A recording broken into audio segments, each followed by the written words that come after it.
Boa noite, bem-vindo ao Jornal da Noite.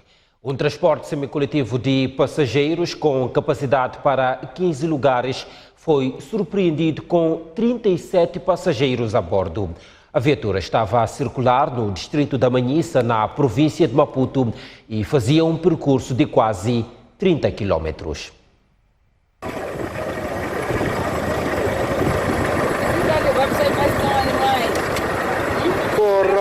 Assim.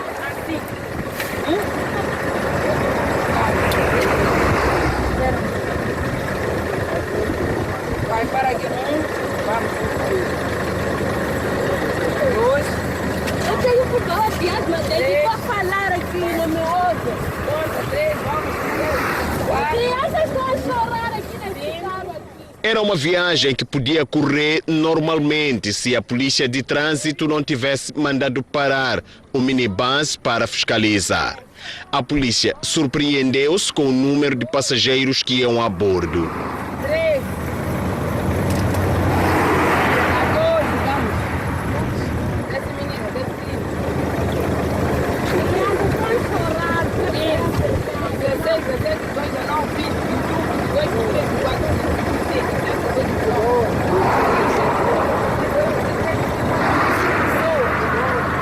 25, 36 pessoas, quer ver? 37. O Chapa fazia ligação entre 3 de fevereiro e Ilha Josina Machel, no interior do distrito da Manhissa.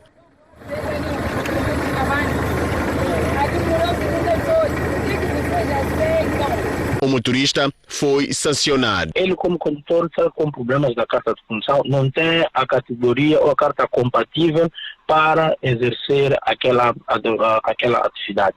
Ele é transportador semipúblico, ele deve ter a carta compatível, que é a categoria de serviços públicos.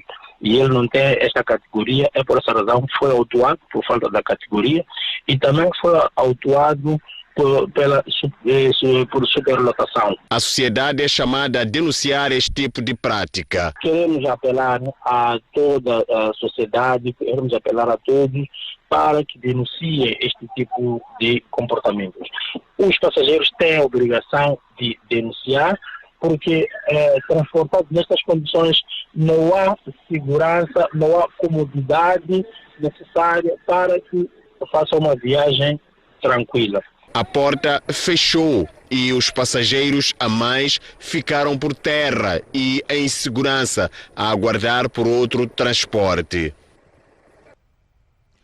40 dos 430 autocarros alocados pelo governo às cooperativas de transporte de passageiros na região metropolitana do Grande Maputo estão inoperacionais. A causa de fundo é a falta de manutenção. Muitas horas de espera nas paragens e nos terminais, filas longas e falta de transporte. Este é o retrato do dia a dia a que muitos moçambicanos são obrigados a passar. É um problema vivido há décadas nas principais cidades do país. Por exemplo, embora a área metropolitana do Grande Maputo tenha recebido nos últimos 6 anos mais de 400 autocarros à luz do Plano 1000, muitos deles encontram-se inoperacionais. O que eu posso dizer é que, do ponto de vista da área metropolitana, nós temos agora, com estes 80 autocarros a gás, temos a volta de 430 autocarros. Não. Todos eles operacionais? Não. Temos... Bom, o que se passa é simples e é complicado. Na Avenida 24 de Julho, encontramos a Dona Anita, supervisora deste autocarro da rota Nkobe, no município de Matola e Baixa da cidade de Maputo. Na companhia do motorista, ajudante, tentam trocar 2 pneus toirados que, indesejavelmente, interromperam a viagem. Numa situação como esta, por exemplo, que o autocarro estraga-se na via pública, como é que vocês resolvem? Nós resolvemos assim. Como tem a problema do autocarro que parou. Não temos nenhum breakdown que vai socorrer na fase de pneu ou não pneu. Ok. Sim.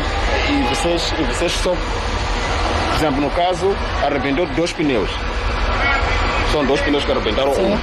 É um pneu diferente. É por isso que estou a tirar o pneu de trás para poder tirar este taro aqui até no parque para poder ir repor os pneus. Mas quando acontece uma situação dessas, qual seria o normal? O normal é breakdown, que vem nos socorrer, que traga pneu para poder sair daqui da estrada. E não Sem causar mais problemas ou bloqueio daquilo da estrada. Trata-se de um problema que assola muitos destes autocarros que circulam na área metropolitana do Grande Maputo.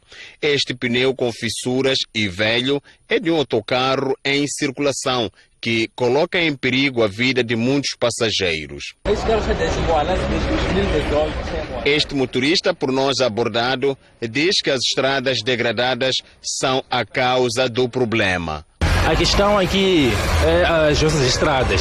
O troço de Congolote, assim como 1º de Maio e Moalaze, tem muitas lombas e valetas. A estrada não está em condições. Temos ali na Zona Verde, no desvio da Zona Verde, há muitas covas.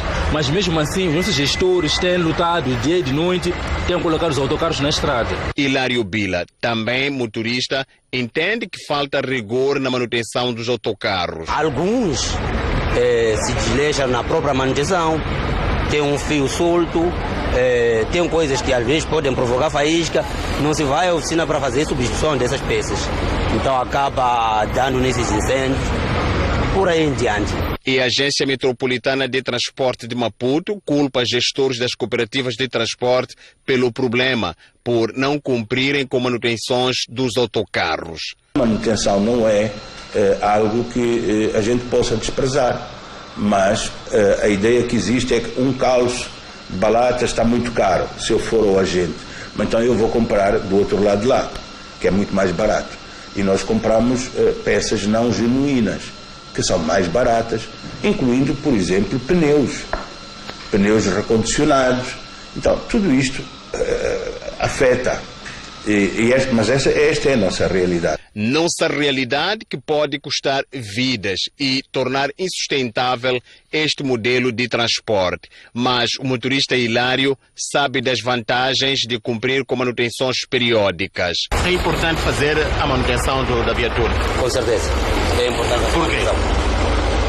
Com uma viatura com manutenção periódica em dia, tens garantia de que não terei problemas de acidentes, isso estou a falar de travões.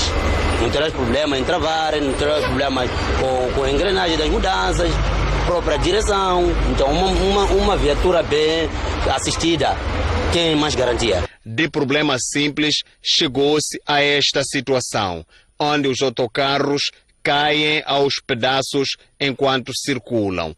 Uns com plásticos a substituírem os vidros, para além de rachas que podem interferir na visibilidade.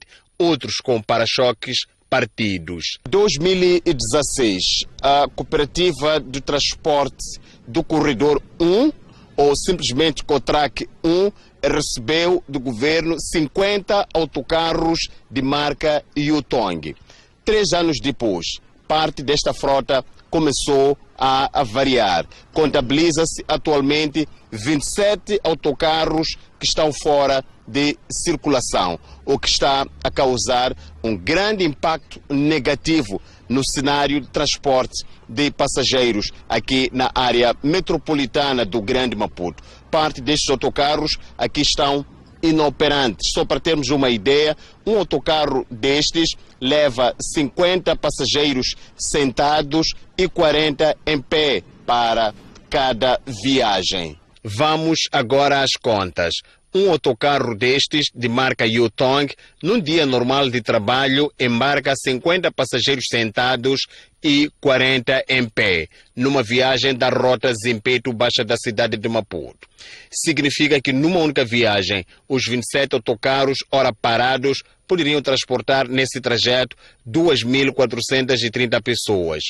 O que acontece é que com esta situação, a nossa capacidade de oferta reduziu em cerca de 30%, se considerarmos a frota no geral, em cerca de 30%, e isso cria a situação que estamos a vivenciar na via pública. Enquanto isso, a procura por transporte continua alta. Na cooperativa de transporte de Marraquene, que tem 21 autocarros recebidos entre os anos 2018 e 2019, que ligam aquele distrito à cidade de Maputo e vice-versa, quase que todos estão em estado crítico. Os Yutongs têm um defeito mecânico mesmo. Eles não nos trouxeram uma robustez tal para o mercado. Logo a priori, na entrada, já tínhamos problema dos motores e outros assuntos, e até falta de peças. Alfredo Mandlate diz mesmo que as empresas contratadas pelo governo não estão a fazer devidamente a manutenção dos autocarros. Não fazem a manutenção? Não há manutenção. Por seu turno, a Federação Moçambicana dos Transportadores Rodoviários, FEMATRO, reforça a ideia e acusa as duas empresas contratadas pelo governo de fugirem das suas responsabilidades. A Majed Motors está a fazer revisão, sim, mas inquieta-nos a alguns aspectos. A questão dos preços que pratica são muito altos. São muito altos e nós fomos nos percebendo que a Majed Motors não importa acessórios. Compra no nosso mercado, onde nós também podemos ir comprar, e tendo em conta que uma empresa tem que aplicar a sua margem de lucro, os preços ficam muito altos. E o gestor-geral da Majed Motors rebate as questões levantadas pela FEMATRO, afirmando que não vende peças contrafeitas e nem adquiridas no circuito informal. Nós somos representantes da marca Zongtong em Moçambique e, por conseguinte, nós temos um contrato com o fornecedor. Nós estamos proibidos de fazer compras das peças em mercado que não seja a Zongtong. Tanto mais que o fornecedor tem enviado periodicamente técnicos para virem fazer o acompanhamento e logicamente, dar também o treinamento ao nosso pessoal. Quanto a outra empresa, o que a FEMATRO tem a dizer? Há mais de 2 anos que a CIR Motor não faz revisão dos carros. Não só fazer revisão, também os carros não têm seguro.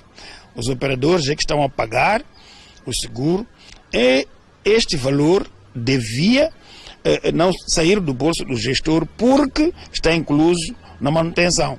E a CIR Motors diz ter contrato com o governo e não com a FEMATRO para garantir a revisão e manutenção de 250 autocarros que forneceu ao Fundo de Desenvolvimento de Transportes e Comunicações. Em 2021 assistimos, em termos de manutenção, a 59 viaturas. Neste momento que estamos a falar convosco, estamos agora em finais do mês de julho, portanto ainda a meio do ano, já deram entrada nas nossas oficinas 49 autocarros. E ainda estamos a meio do ano. O que significa que, se continuar a ser esta a agenda de trabalho do plano de manutenção, até o final do ano podemos ultrapassar, inclusive, os carros que foram assistidos ao longo de 2021. O Ministério dos Transportes e Comunicações diz que a manutenção obrigatória está assegurada pelo governo, através do Fundo de Desenvolvimento de Transportes e Comunicações, FTC, e a responsabilidade de repor avarias nas viaturas é dos operadores. E o Ministério diz ainda não estar satisfeito com a conservação dos autocarros. Não se pode generalizar, são várias cooperativas, algumas têm um desempenho melhor, as outras têm um desempenho não tão assim, mas é mais ou menos o reflexo desta gestão que estamos aqui a falar. O governo já pensa em novas formas de aquisição e alocação de autocarros para melhorar a sustentabilidade, uma vez que o sistema de cooperativismo não tem dado resultados satisfatórios. É destaque neste jornal que 6 pessoas morreram no distrito de Moatize, na província de Tete, resultado de um acidente ferroviário que envolveu um comboio e uma viatura. Em direto para o Jornal da Noite, junta-se a nós o administrador do distrito de Moatize, Eugênio Muxanga, a quem questiono neste momento ao telefone que dados adicionais pode partilhar com os moçambicanos sobre as circunstâncias e os danos que resultaram deste acidente. Boa noite. Bom, boa noite. Os danos foram grandes, né? Tanto no carro administrado como no comboio. Esse carro foi colhido com um comboio numa passagem do nível na população de Catena. Neste momento estamos a contabilizar 5 mortos, mas o carro está muito machucado. Estamos a trabalhar com os bombeiros para verificar o que exatamente tem lá dentro do carro, quantas pessoas estão. Alguém fala de 6, alguém vê 6, alguém vê 5. Por isso, temos dados exatos de quantas pessoas pereceram nesse acidente. E estão apuradas as circunstâncias que terão motivado este acidente? Bom, a circunstância foi o descuido do motorista. É verdade que a passagem do nível era sem guarda, mas está sinalizada. Ele não tomou as devidas precauções para passar numa linha certa. Aferidos os resultantes deste episódio, tem informação de que em que estado de saúde se encontram? Não temos feridos, não. Todos os que estão no carro pereceram no acidente. O carro está de cerca de 100 metros. Não temos feridos, não. Todos estão mortos. Muito bem. E a terminar, como evitar a repetição deste tipo de episódios fatídicos? Bom, aquela população de Catena está a crescer como está acontecendo neste momento. Vamos trabalhar na empresa Vulcano no sentido de dentro das possibilidades, montar uma passagem de nível com guarda. Porque essas situações acontecem nos diversos quando achamos nós que uma das soluções será pôr um guarda na passagem do nível. Muito bem. Muito obrigado. Fica para trás então um contacto com Eugênio Muxanga, administrador do distrito de Moatize, a confirmar a morte de 6 pessoas. Hoje é resultado de um acidente ferroviário envolvendo um comboio e uma viatura no distrito de Moatize, na província de Tete. Seguimos com o jornal. Tendem a aumentar os episódios de violência, consumo de bebidas alcoólicas e drogas nas escolas. As instituições de ensino acusam os pais e encarregados de educação de pouco fazerem para corrigir o comportamento dos seus educandos. É assim que se têm comportado alguns alunos um pouco por todo o país. Nos últimos tempos, a violência, o consumo do álcool e das drogas tende a ser normalizado no seio dos adolescentes e jovens. Nestes cenários, alguns se divertem, mas há outros que saem prejudicados e as marcas podem ser para sempre. Nesta escola de orientação religiosa, 2 alunos adolescentes decidiram medir forças e, como a corda sempre rompe do lado mais fraco, um deles ficou sem um dos olhos. Foi um ajuste de contas entre alunos da escola mesmo, que com a raiva sobrecarregada, num dos alunos descarregou noutra e criou aquele acidente, que até hoje não tem volta. Não tem volta, a raiva passou, mas a marca permanece, inclusive na mente dos colegas. Perder o olho é perder parte de si, também não foi prejudicado também fisicamente, foi também psicologicamente, porque para ele pode até se achar inútil por já não ter o seu olho, ele pode até desistir de se empenhar nos estudos. E quase desistia de estudar, porém valeu a pronta intervenção da escola. O aluno em si foi orientado e teve acesso a psicólogos no sentido de reanimar-se, porque ele já nem queria sair de casa e vir à escola para dar continuidade à sua formação. E desse encontro com a psicóloga que acompanhou, o aluno voltou à escola depois de superar esta situação que de fato não foi fácil para ele e nem foi fácil para aquele que feriu, porque não era a intenção dele arrancar-lhe o olho quando ele desferiu um golpe na sua face com um objeto contundente. Com intenção ou não, o facto é que a situação marcou a escola pela negativa. Igual a este, há vários outros casos que desafiam a escola e a família. E falando de escola, há um órgão interno criado para mediar este e vários outros comportamentos. Falo do Conselho de Escola. Mas, afinal, qual é o papel deste órgão na educação dos alunos? O Conselho de Escola tem um papel de intermediação do processo, tanto da relação que deve existir entre pais encarregados de educação, comunidade escolar como um todo, com os propósitos da escola. Eles é que colaboram com a escola naquilo que é a materialização de todos os planos, processo de ensino e aprendizagem. Como é composto o Conselho de Escola? É constituído por o diretor da escola, o presidente do Conselho de Escola, 2 representantes dos estudantes, 2 representantes dos professores, um representante do corpo técnico administrativo e auxiliar e, igualmente, um representante da segurança. É este o grupo que tem uma missão espinhosa numa altura em que as brigas, o álcool e tantos outros comportamentos desviantes são quase diários. Todo este problema parte de casa. Aqui é uma repercussão. Então, nós temos feito campanha, bastando constatar um aluno na situação indevida, solicitamos aos pais. Alguns vêm, outros por simplesmente não comparecem. O Conselho de Escola reconhece o seu papel, mas aponta o dedo aos pais e encarregados de educação. Começa em casa.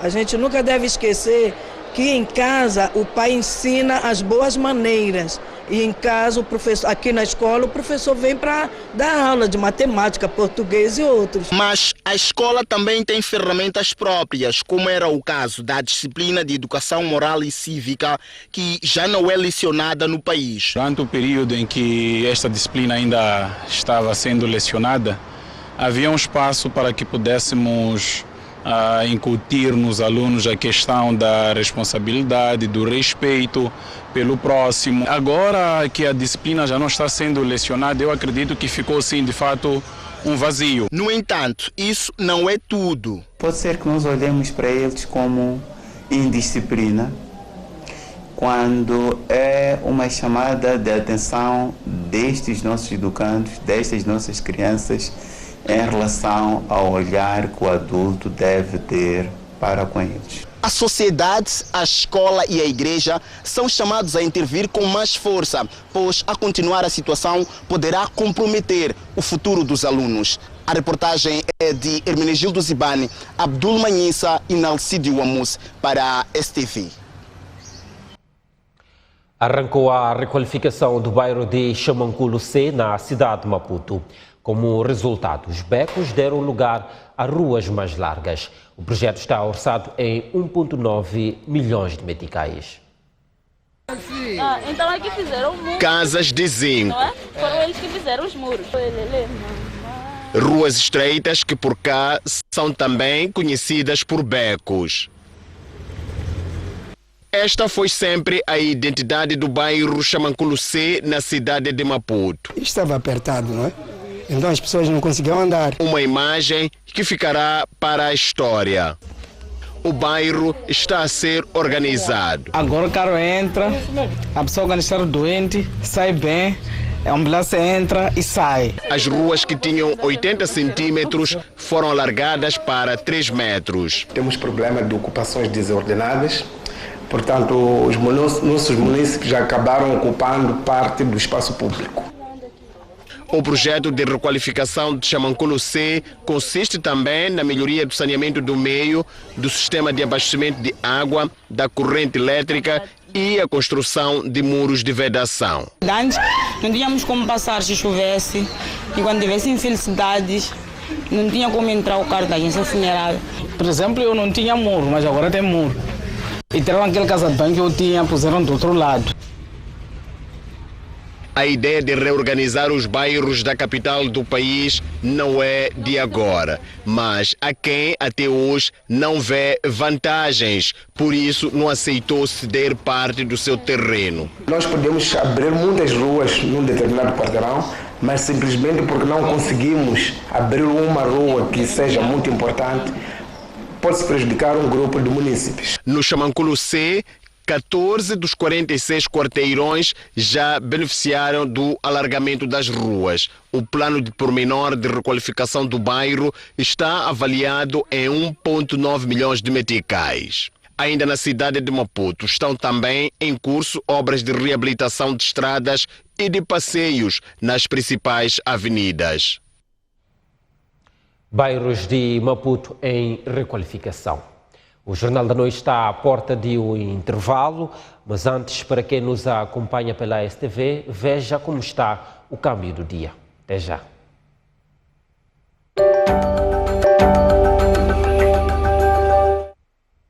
Bem-vindo de volta ao Jornal da Noite. Moçambique pretende ser um parceiro prioritário para a Índia. O interesse do governo foi expresso pelo vice-ministro da Justiça, Filmon Soares, durante a celebração dos 75 anos da independência indiana. As relações diplomáticas entre Moçambique e Índia foram estabelecidas em 1975. De lá a esta parte, a cooperação tem envolvido vários setores sociais. Por isso mesmo, o governo pretende contar com o investimento indiano no país. Incentivamos os potenciais investidores indianos a aplicar os capitais no domínio da agricultura e segurança alimentar, que é de extrema importância para o nosso país, na vertente de produção de alimentos, na vertente de agroprocessamento, na vertente de investigação agrária, na vertente de serviço de extensão, na vertente de treinamento, na vertente de irrigação, na vertente de agricultura, entre outros disponíveis. A fim de manter saudável a cooperação que dura há 47 anos. É nosso desejo como governo que as relações amistosas existentes sejam fortalecidas ainda mais para o benefício das duas nações. I'm immensely proud and honored to participate in the cultural evening that is being organized by the High Commission of India in Maputo with support from the entire Indian diaspora represented by the Indian Cultural Association in Mozambique on the eve of the historic and momentous 75th anniversary of India's independence. Entre várias áreas, os governos moçambicano e indiano poderão intensificar a cooperação no setor das finanças, educação, obras públicas, saúde, agricultura e transportes. 64 adolescentes de entre 13 e 16 anos foram resgatadas de casamentos forçados nos primeiros 6 meses deste ano na província de Manica. As autoridades consideram que há um aumento de uniões prematuras. Muitas raparigas estão a trocar a escola por casamentos em Manica. Aliás, esse é o caminho para comprometer o seu futuro. Só os números dos primeiros 3 meses deste ano revelam quão grave é o problema. Aliás, são apenas casos que já foram encaminhados à justiça. Os números tendem sempre a flutuar, né?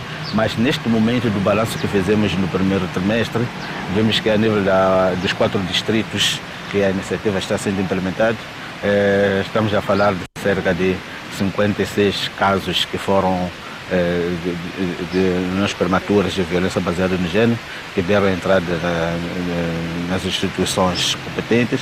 E uns casos estão sendo seguidos e outros já foram terminados. Para buscar soluções que visam travar o fenômeno, a Josual e Gender Links, organizações que defendem os direitos da rapariga, juntaram na mesma sala líderes comunitários.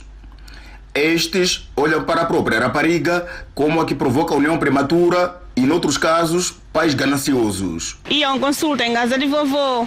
Ser dito que minha menina não pode brincar com o rapaz, nós já atendi aquilo. Mas hoje, menina amigo dele é rapaz. E menina é que vai onde está rapaz, é meu amigo. Então o homem não se importa, faz. Lá fora, por causa de coisa, por causa de dizer, eu nasci criança, agora eu não vou aproveitar nada, e eu tenho que ter dinheiro. Não pode ser. Mas é pequena, disse é pequena por quê? Não é pequena, se pode casar. Cidade de Chimoio, Mussurize, Tambara e Gondola são os distritos que mais casos de uniões prematuras registram em Manica. Na atualidade internacional, destacamos que mais 2 navios carregados com sementes de girassol e de milho deixaram a Ucrânia com destino à Turquia. O anúncio foi feito pelo Ministério Turco da Defesa.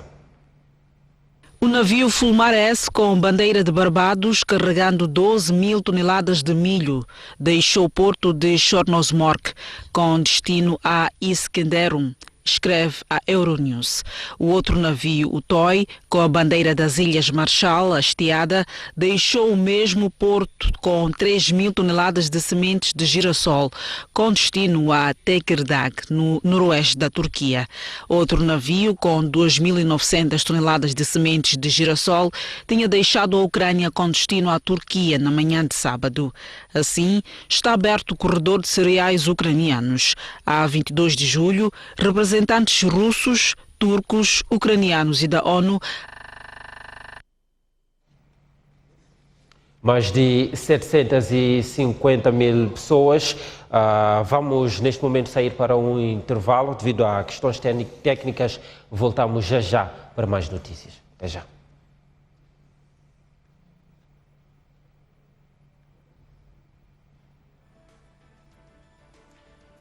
Antes do intervalo, vamos observar como se vai comportar o tempo nas próximas 24 horas. Começamos pela região sul do país, com a cidade de Maputo a registrar uma máxima de 24 graus e mínima de 15, Xai-Xai 23 de máxima e 19 de mínima, Inhambane 24 de máxima e 20 de mínima. A cidade de Maputo, a região sul do país, vai registrar céu pouco nublado, localmente muito nublado, possibilidade de chuvas fracas ou chuviscos locais, possibilidade de neblinas ou nevoeiros matinais locais. Na região centro do país, a cidade da Beira vai registrar uma máxima de 29 graus e mínima de 21, Chimoio 26 de máxima e 13 de mínima, Quilimane 35 de máxima e 21 de mínima e Tete 38 graus de máxima e 21 de mínima. Céu geralmente pouco nublado, neblinas ou nevoeiros matinais, vento de nordeste a sudeste fraco a moderado, soprando com rajadas locais em toda a região centro do país. Na zona norte do país, Nampula vai registrar uma máxima de 31 graus e mínima de 20, Lixinga 23 de máxima e 11 de mínima e Pemba 29 graus de máxima e 19 de mínima. Céu pouco nublado, sendo nublado na faixa costeira, neblinas ou nevoeiros matinais em toda a região norte do país. Até já. Estamos de volta ao jornal e continuamos com as notícias. Mais de 750 mil deslocados existem na Somália devido à seca grave. A informação é avançada pela Agência das Nações Unidas para Refugiados. O porta-voz da ONU disse a jornalistas em Nova York que o número total registrado de deslocados internos na Somália desde janeiro de 2021, quando a seca começou, está perto de 1 milhão.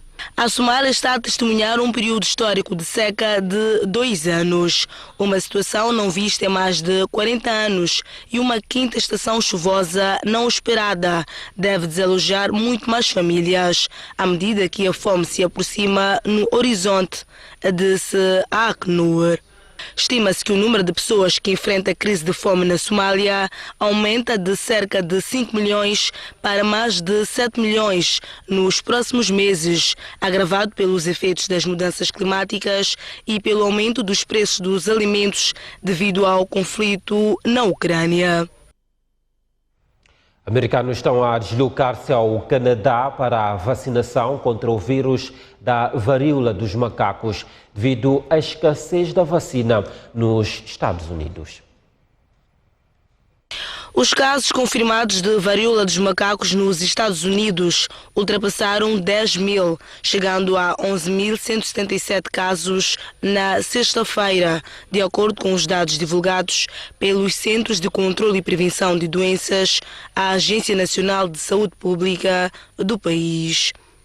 Um relatório do New York Times refere que especialistas em saúde estimaram que os Estados Unidos da América precisarão de quase 4 milhões de vacinas contra a varíola dos macacos para controlar o surto do vírus.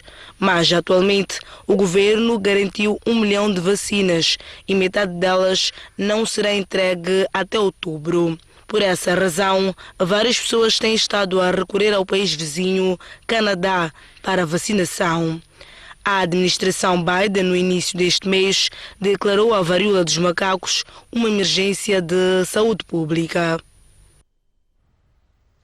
No desporto, o Ferroviário de Maputo venceu o seu homónimo de Nampula por uma bola sem resposta em partida da 8ª jornada do Moçambola 2022. Os locomotivas da capital igualam o Ferroviário de Nampula com 14 pontos. O Ferroviário de Maputo entrou já a contar com Jean Losquito no banco de suplentes depois da legalização de seu visto de trabalho, enquanto do lado dos nampuleses, Nelson Santos foi o grande ausente, ainda a tratar da sua legalidade. Talvez por isso houve inspiração do lado da turma de Maputo, que aos 5 minutos já vencia com um golo de Mário a responder ao cruzamento de Tununo. Tununo, que se saiu bem como assistente, mas não como finalizador. Desperdiçou inúmeras oportunidades de marcar. Quito tentou mostrar como se faz, mas Fazito esteve sempre atento entre os postes. A vitória tangencial na primeira parte castigava o Ferroviário de Maputo, que continuou a ser perdurário na etapa final. Tununo, Quito, Celso e Carango foram os rostos de desperdícios dos locais. A Associação Black Bulls venceu o Ferroviário de Nacala por 3-2 e subiu para a segunda posição da tabela classificativa do Moçambola 2022. O futebol está longe de ser uma ciência exata. O futebol é magia, é um misto de emoções, mas também é surpresa.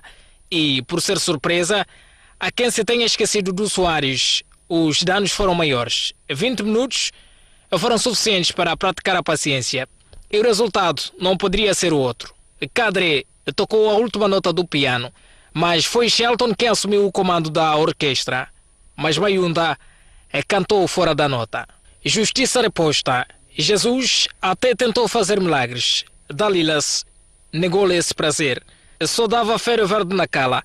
Ao intervalo, as duas equipas estavam empatadas a 2 bolas. Com a frescura necessária, Vítor colocou a cabeça no lugar e a moda Mário Jardel desfez a igualdade.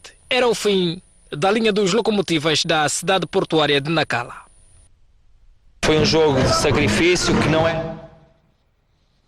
Na cidade da Beira, o ferroviário local recebeu e venceu o Costa do Sol por 3-1, também em partida da 8ª jornada do Moçambola 2022.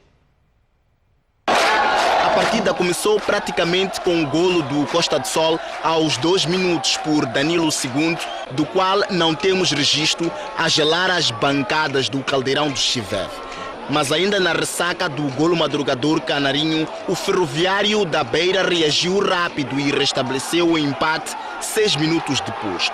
Edson rematou rasteiro e Vítor foi mal batido no lance. A fechar a primeira parte foi Melvin Link a dar gosto ao pé numa finalização de levantar o estádio. Chiquinho Conte ficou maravilhado. Esperava-se por uma reação do Costa do Sol na segunda parte, mas o Ferroviário da Beira fechava-se bem na defensiva. Acabou por ser Jafeta a selar a vitória dos locomotivas de Chivef aos 78 minutos, a aproveitar a desatenção da defensiva canarinha. Estava muito grande o jogo, não estava fácil. O Costa do Sol está muito organização. Bons jogadores, bom treinador, bom jogo. O início foi fantástico da nossa parte, que entramos a ganhar, só que acabamos por cometer erros crassos durante o jogo todo. e isso custou-nos os 3 pontos. A vitória é uma lufada de ar fresco aos locomotivas, que passam a somar 12 pontos, enquanto os canarinhos perdem a segunda posição, agora alcançados pela Black Bulls, ambos com 15 pontos. E a seguir ao jornal vem análise e debate na STV e na STV Notícias. Vamos agora ao encontro de Boaventura Mocipo para conhecermos os destaques do Noite Informativa de hoje. Mocipo, boa noite. Muito boa noite, António Tiwa. Boa noite aos nossos telespectadores. Saiu esta sexta-feira a sentença do caso do grave acidente de viação em Maluana, em que morreram 35 pessoas. Esta sentença determina 1 ano e 8 meses de prisão convertida em multa para o condutor do autocarro Transportes Nhankal. Determina também a redução do valor de indemnização de 123 milhões de meticais para 33 milhões de meticais. O condutor do veículo pesado do caminhão foi absolvido. O condutor do autocarro, portanto, dos Transportes Nhankal, pode voltar a conduzir 1 ano depois. O ponto é discutir se houve ou não justiça exemplar num dos mais graves acidentes rodoviários do país nos últimos anos. Vamos também discutir até que ponto é que este julgamento permitiu identificar o que falhou na N1 em Maluana e quem é o culpado. É esta discussão que abre o Noite Informativa deste domingo, nos 2 canais STV e STV Notícias, com 3 convidados, Samuel Simango, Moisés Mabunda e Luís Nhanchote. Brazão Mazula diz que a função pública está doente porque foi capturada pela corrupção. Mazula diz que o problema é mais profundo, porque toca aos partidos políticos que, em alguns casos, retiram recursos públicos para financiar o seu próprio funcionamento. Não é uma nota nova, já há várias intervenções neste sentido. Vamos aproveitar as palavras de Brazão Mazula para discutir a corrupção no aparelho do Estado. Brazão Mazula foi reitor da Universidade Eduardo Mondlane e foi também presidente da Comissão Nacional de Eleições. Temos um outro tema, já mais para o fim, na linha jurídica. O Tribunal Supremo deliberou devolver o processo do caso INSS para o Tribunal Superior de Recurso de Maputo. O que chama a atenção é que o Tribunal Supremo deliberou devolver para que o Tribunal Superior de Recurso possa corrigir lacunas, como se o Tribunal Superior de Recurso não tivesse feito bem o seu trabalho. O Tribunal Supremo diz, por exemplo, que há etapas processuais importantes que o Tribunal Superior de Recurso não considerou. É como se o professor estivesse a devolver uma prova ao seu aluno para que volte a fazer e devolva ao professor. Com 2 advogados, o presidente do Conselho da Ordem dos Advogados em Inhambane e o advogado Isao Cossa, a partir de Maputo, vamos olhar para o significado desta devolução do Tribunal Supremo. São estes os temas para o Noite Informativa deste domingo. Hoje é nos 2 canais. E os meus convidados aguardamos por si, caro telespectador. Até já. O convite está feito, os temas estão lançados. Está tudo dito, é o fim do jornal. Boa noite, tenha uma grande semana.